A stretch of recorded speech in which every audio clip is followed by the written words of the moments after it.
Hi, this is Audrey Kelman, and I'm the co-creator with Jennifer Brody of the Birth Your Truest Story online writing community. This video is a recording of a class I did previewing my upcoming workshop, which starts January 21st, 2025, on short fiction. It's called Concept to Draft, and the idea is to get you within the 4 sessions of the workshop to have a completed first draft. If you missed coming to the preview, here it is for your viewing pleasure. We talk a little bit about the craft of short fiction, what makes a short story, and do some fun writing prompts at the end. Enjoy, and there's information below if you are interested in joining us at the workshop.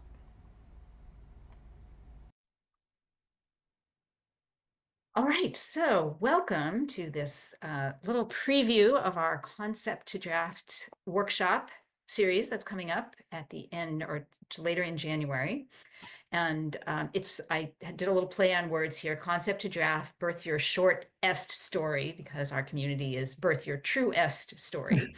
But the intent of it is really to help people dive into this short form. And I say short fiction, I'm a fiction writer, I love fiction, but it's really appropriate for creative nonfiction and almost any kind of storytelling, really, so that comes in a shorter package. So the intent is for the people who take the workshop to emerge at the end of the 4 sessions with a first draft. So actually accomplishing something by the end of it.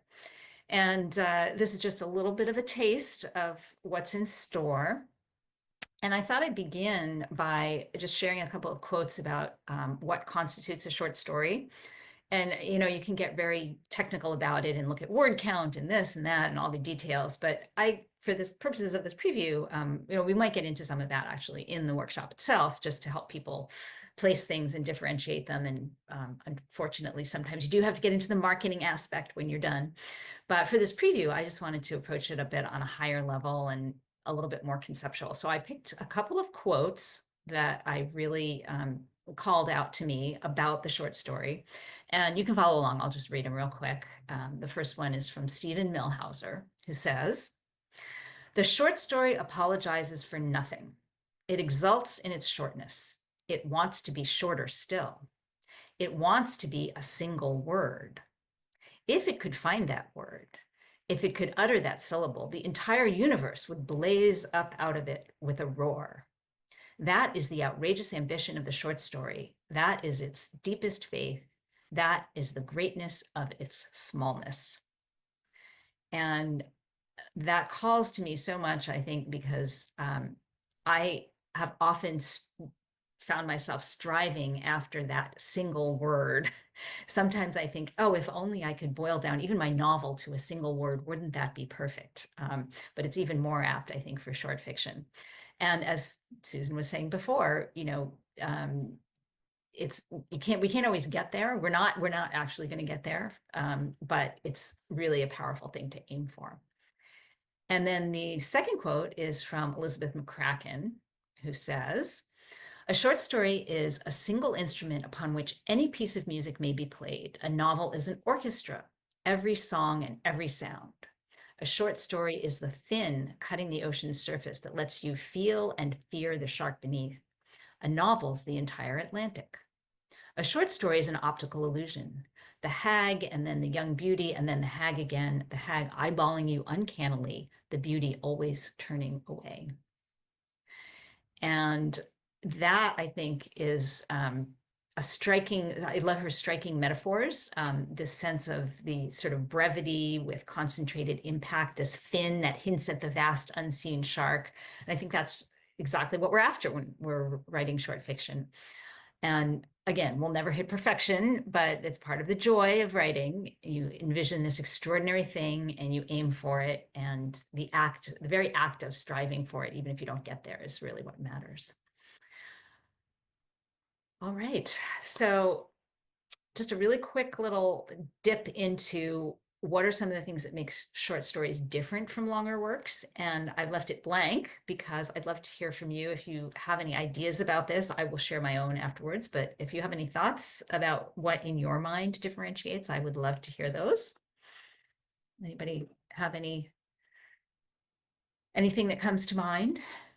And it's fine if no. Oh, Susan, yes. Well, and I'm not as frequently a reader of short stories, but the ones that really stay with me, there's such an economy of how you create the character. And you still need to create the character, but you have to do it so elegantly. You can't be writing all around it. It's choosing those gestures, those cues. And so yeah, that to me is one of the things that is required. Yes, I would absolutely concur with that. So, oh, we've got somebody else who's coming to join us. Right, letting in one more person who hopefully will be here shortly.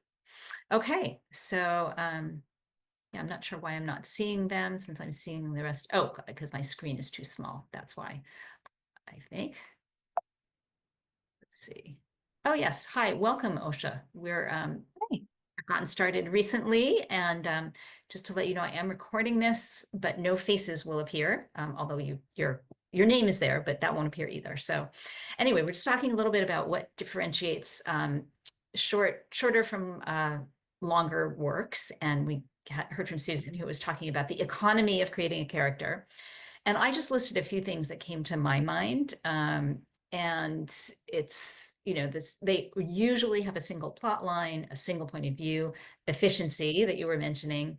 The themes are very distilled and usually just only a single theme, although many people will argue that even a novel should have only a single theme. I've heard that. The pacing tends to be very condensed. You don't have, long, I mean, you are discouraged even in a longer work from veering off into great extensions of description in the middle of a tense scene, but even more so in short fiction or shorter works. And the structure tends to be simpler, and the settings tend to be minimal. Now, all of these, of course, can be completely upended. I have certainly seen multiple plot lines, multiple points of view, especially in slightly longer, shorter works. So, but it's just, I like to kind of keep these in mind, especially if you're, haven't written a lot of short pieces and you're sort of trying to jump into it. It's easier not to add too many things into the pot immediately. So, right. And then I also wanted to talk a little bit about this things that are the same between these two kinds of shorter and longer works. And to me, there are a few things. So you'll hear over and over, probably, if you've written anything at all and ever taken any writing classes, what do you need? You need a beginning, a middle, and an end. And really, to me, I mean, I think that's in my mind a little bit synonymous with the second one, which is change. And of course, if you have something that changes over the course of a story, you are going to naturally have a beginning and middle and end. And I think I gravitate towards the element of change a little bit more because it feels a little less of a sort of rigid structure. And I, being very into experimental fiction, I might feel like, oh, I don't necessarily have to have it exactly the way everybody thinks you have to have it. But you need some change and you need some tension, which is more at the scene level, which we will get into when we have our workshop. And then finally, you do need to end your story at some point. Otherwise, it would go on forever. And but I think stories of any length, whether they're novels or short stories, can have different kinds of endings. So some writers choose to do, wrap things up and kind of tie a neat little bow around things. Some choose to leave things open-ended, some somewhere in the middle. And of course, you have readers of all kinds too, who are gravitate towards different kinds of endings. And I've had numerous arguments with people over that. And then, of course, short stories like novels can be in any genre, any style, any structure, and really depending on what the writer feels drawn to and who they're trying to reach.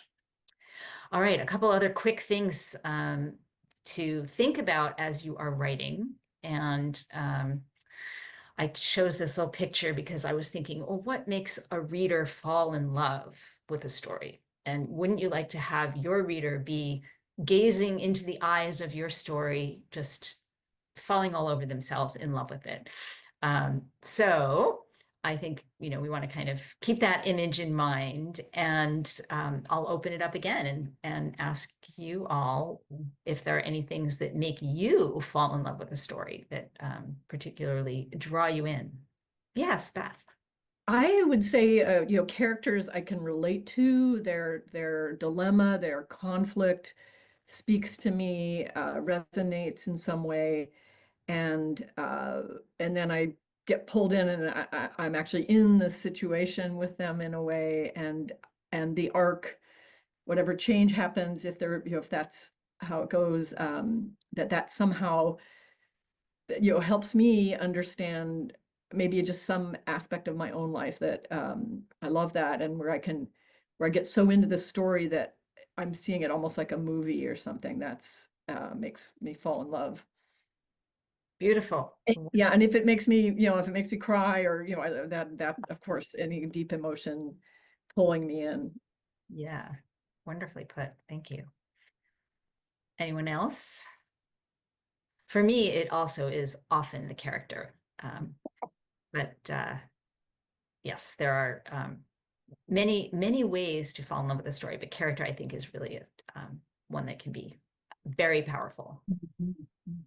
And I sort of did a similar little exercise here about encouraging folks to think about what makes you want to keep reading a story. So once you start it, I mean, I do know people who won't put anything. I used to be like this. I would start reading something and I'd say, well, I started it, I have to finish it, no matter how much I don't like it or it's not interesting me. I don't do that anymore the older I've gotten. But anyway, anybody have any feelings about what makes them keep reading once they start? Well, I want to echo what Beth said about what's at stake. Mm. If it's, and it doesn't have to match my life stage or there's like a bigger thing at stake, a bigger value, a bigger way of understanding the world, but whatever that thing is. So I can see something that I care about deeply in a lot of different situations, but I'll tell you, if I don't feel that, I have learned to set the story aside. Mm. Yep, stakes a big, and again, that crosses all kind of right. It doesn't matter, nonfiction, fiction, whatever you're writing, stakes matter. So thank you. Well, for me, let's see, it is, I'll just go here, give a little summary here. Um, so keeping your readers or helping your readers be in love with your story. We touched on some of these things about character. You can also think about the voice that the characters are speaking in. So a distinctive voice. Sometimes I'll just start the first line and it'll be, oh, I want to spend time with this person. Sometimes it's a bigger message or theme that is there. And unanswered questions, that's really part of the second part, how do we keep people reading? These unanswered questions, like, you seed something early in a story and you don't answer it right away. And of course, as human beings, we're wired. There's been all kinds of research now about our neurobiology and how we're wired to want to know the answers to things and want to know why and understand. And so using that in your story. And then we talked about engagement with characters, and again, pacing.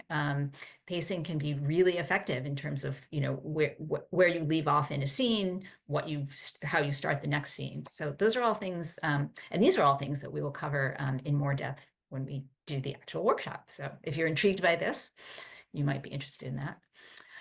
And let's see, I thought we are going to get into doing some prompted writing, and we're going to do it around the idea of inspiration. So I have no idea, I didn't ask, I don't know if any of you are intending to actually, take the workshop and write a piece. And if you do, we will do a little bit of this kind of similar prompt-based stuff there. But even if you're not, I wanted to give you something to sort of start your creative wheels turning. And so we're going to explore the idea of inspiration a little bit and where story ideas come from, and hopefully get you sparked on something.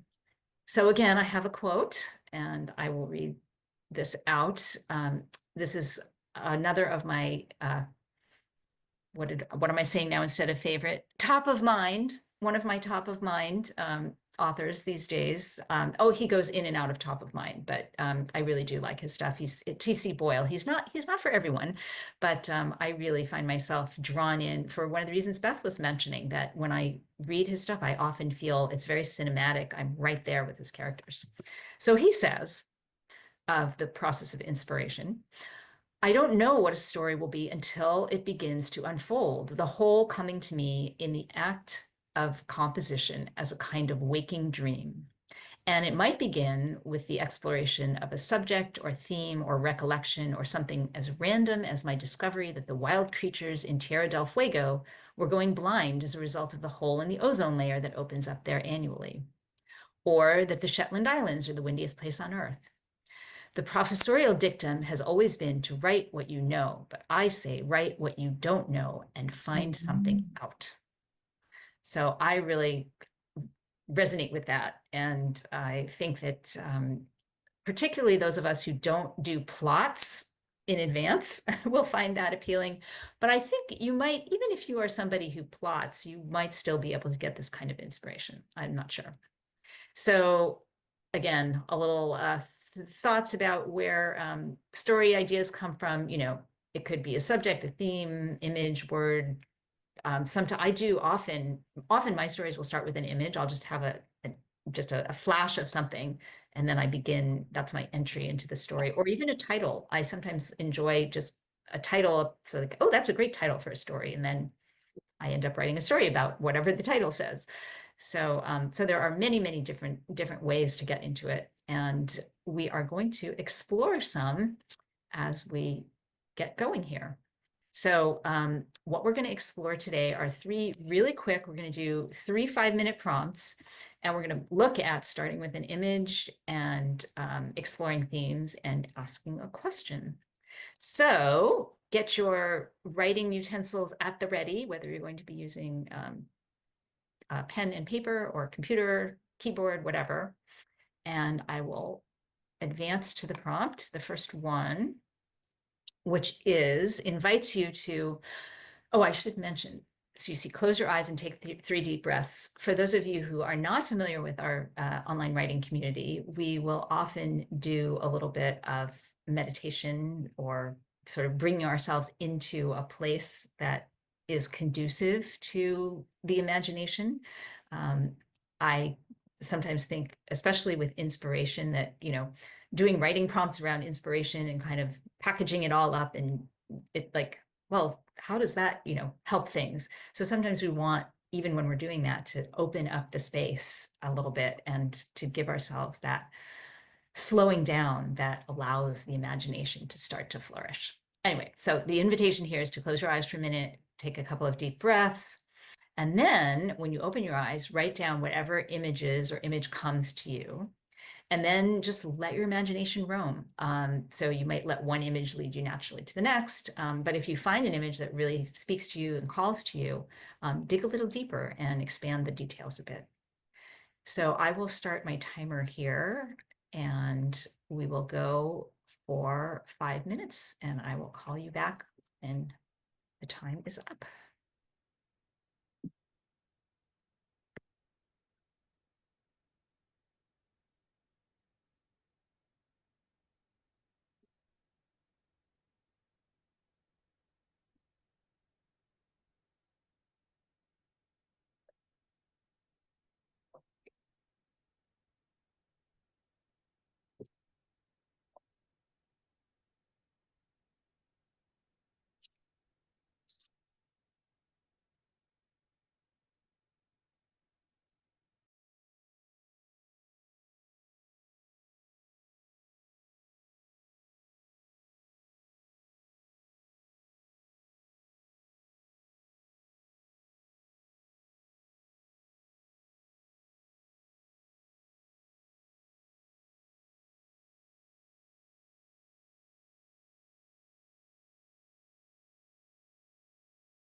All right, you guys can take another few seconds to wrap up on that one.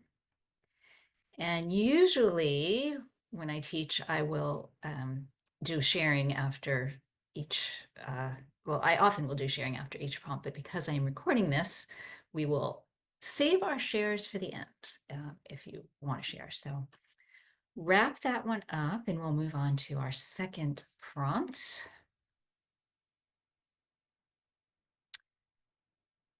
And the second one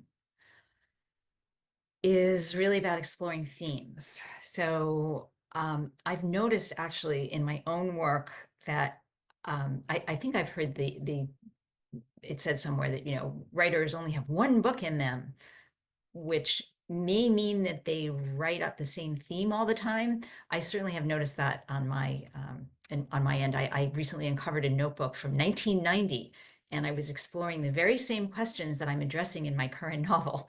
So it's really fascinating to see how these themes stick with us. And so what I thought we could do for this prompt is to list 3 stories, novels, short stories, whatever, either ones you've written or by other authors, and identify their themes, and then think a bit about what are the stories about, what questions do they dive into, and you notice similarities among the themes. And then finally, maybe jot some notes about why these themes appeal to you and how they relate to your life. So do another 5 minutes here and see you back on the other side of this.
So I invite you to wrap up that little thematic exploration.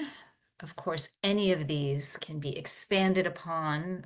5 minutes is a very short time, although Jennifer and I always say to each other, we're amazed at what people will be able to get into in just 5 minutes. And we'll move on to our third and final inspiration exploration, which is a little lighter than some of these. Hopefully you'll have a little fun with it. And this is getting at the idea of starting a story with a question about something. So the idea is in this one to ask some what if questions. And just to jog your brain a little, I thought rather than just sitting down and listing what if questions, which you certainly could do, that you might do a little bit of counterfactual work here. So start with a fact about yourself or someone you know or the world around you, and then creating a counterfactual by finishing the sentence, what would happen if, with that counterfactual. So just as an example, you might say, well, it's a fact, the sky is blue. Never mind that we could argue with some of these facts, but something that you establish as a fact. And then you ask the question, what would happen if the sky were orange? Or if you're writing about a character, you might have character Anna who's lived in the same house for 57 years. What if Anna had never settled down? What would her life be like? So just have fun with it, jot down, some facts and play with some counterfactuals. And if this doesn't work for you, even just asking questions about things, being curious about the world. And I think that speaks to the T.C. Boyle quote about, writing to discover something. So what are some things that you're just burningly curious about that you want to know about? And so you could also go there. All right, I shall set the timer again. And again, see you in about 5 minutes.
All right, so that 5 minutes is drawing to a close. If you can draw your imagination to a close for the moment,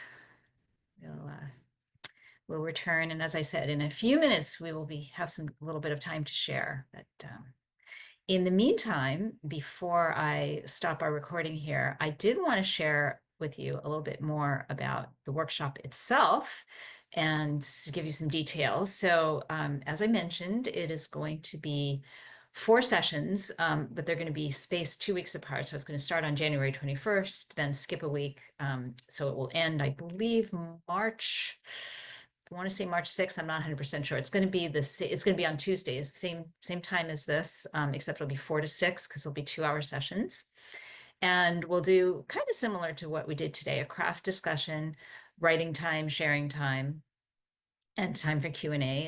And depending on the size of the group, the sharing might look a little, we might share as all together, or we might break off into breakout rooms. There will be homework, but it's really in service of helping you make some progress. So, you will start and hopefully get some time to write. And we have our usual community writing times on Fridays, which you're more than welcome to attend. We do about 45 minutes of unprompted writing during that time. But I'm also going to offer some on the off weeks, an additional community writing time that you can come to. And anyone who participates will also get some feedback from me on the draft that you produce. So it's not going to be detailed, like line by line, intensive kinds of feedback, but I will happily look at it and give you a little bit of higher level feedback on it. So you will emerge from this with a first draft and also with some ideas about where to go. I think Beth had mentioned, having submitted and published some short stories, and we can certainly share resources about that and about the next steps of editing, things like that. So that is what is on offer. And then the all-important next question is, what does this cost? So for Birth Your Truest Story members, the cost is $333.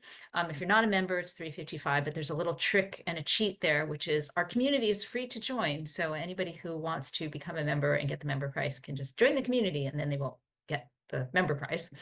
And you all who have come here and given your hour will be emailed. I will email you within the next, this evening sometime, a special little code or a special little link where you can actually get an even deeper discount to $303. So as a reward for coming here, as if it weren't enough just to get started and get some inspiration, you will get that. All right, so with that, I will say thank you very much for coming here, and thank you for participating. I will say thank you also to those of you who may be watching along who weren't able to make it in time, but stick around, those of you who are here in person, because I am going to now set us up for some sharing. Thanks very much.